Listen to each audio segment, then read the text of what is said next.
उस मोड़ पे ना, अगर तुम पूरे दिन में एक भी नमाज नहीं पढ़ते ना तो ये वीडियो तुम्हारे लिए है। और सिर्फ ये 3 से 4 मिनट मेरे साथ अगर तुमने गुजार लिए, सुन ली मेरी बात और वो पल्ले भी पड़ गई, तो मैं दावे के साथ कहता हूँ कि नमाज तो नहीं छूटेगी तुम्हारी, एक पक्की हो जाएगी। सारी भी पढ़ोगे लेकिन एक पक्की हो जाएगी। मेरी गौर से बात सुनना, कोई रॉकेट साइंस नहीं है। देखो यारा, कोशिश करना ज़िंदगी में कि अल्लाह से जो ताल्लुक़ है ना तुम्हारा, वो उस मोड़ पे ना पहुँचे जहाँ दुआओं का जो सहारा है ना वो भी ना बचे। ये बड़ी ख़तरनाक बात है मैंने जो की है। यानी तुम दूर होते होते इतना दूर ना चले जाना अल्लाह ताला से कि वो भी तुम्हें दूर रखना शुरू कर दे, जो तुम्हारी हालत है। तुम यकीन करो, दुनिया में सुकून से महंगी कोई चीज़ नहीं है, खुदा गवाह है, खुदा की कसम। और सुकून सिर्फ अल्लाह की याद में, बाकी चीज़ों में भी है, लेकिन अल्लाह की याद में जो सुकून है वो हीलिंग है।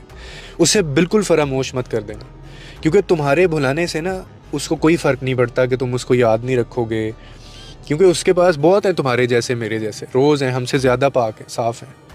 लेकिन जिस दिन उसने भुला दिया ना, जिस दिन उसने छोड़ दिया, तन्हा कर दिया, तब कोई साथ देने वाला नहीं होगा और तुम्हें लग पता जाएगा। और याद रखो कि अल्लाह से दूरी इंसान को जो है ना वो सिर्फ दुनिया की रंगीनियों में अंधा कर देती है, और ये शैतान चाहता है। मगर जो अंदर का खला है ना, जो तुम्हारे अंदर बढ़ती हुई बेसुकूनी होगी, बेचैनी होगी, रिश्ते दूर हो रहे होंगे, इंसान कितना ही कामयाब क्यों ना हो जाए, अमीर क्यों ना कितना ही हो जाए, लेकिन अगर दिल से अल्लाह का जिक्र उसके निकल गया है ना, पूरा पूरा दिन गुजर जाता है, उसको नमाज का ख्याल तक नहीं आता, तो वो इंसान अपने ही फिर वजूद का कैदी है, वो उसमें से निकल नहीं पाएगा कभी भी। ये दुनिया की मोहब्बतें, ये रिश्ते नाते, ये काम, अक्सर सुनने काम बहुत है जी, काम बहुत है। भाई सब चीज़ें छूट जाएंगी, साथ छोड़ देते हैं लोग, सहारा देने वाले जो हैं वो सहारा छोड़ देते हैं, हाथ थक जाते हैं उनके, मगर अल्लाह जो है ना वो कभी नहीं थकता, वो कभी नहीं छोड़ता। उसका दर वाहिद दर है जो कभी बंद नहीं होगा और कभी बंद नहीं होता।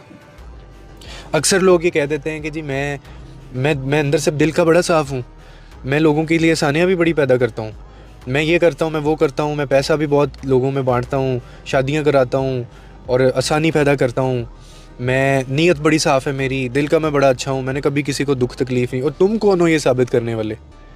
और फिर अगर ऐसा हो कि एक दिन जब वो टाइम आए तो आपसे ये जितनी चीज़ें मैंने बताई, आपसे इनका सवाल ही ना हो, आपको सिर्फ ये कहा जाए कि सर, मैडम, आप सिर्फ एक चीज़ का जवाब दे दें, जो कि नमाज पढ़ी थी या नहीं पढ़ी थी। बाकी चीज़ों से हमें कोई गर्ज नहीं है, वो बाद में आती हैं। पहले आप ये सवाल का जवाब हमें दें, तो फिर हम सबके लग गए। समझ गए हो?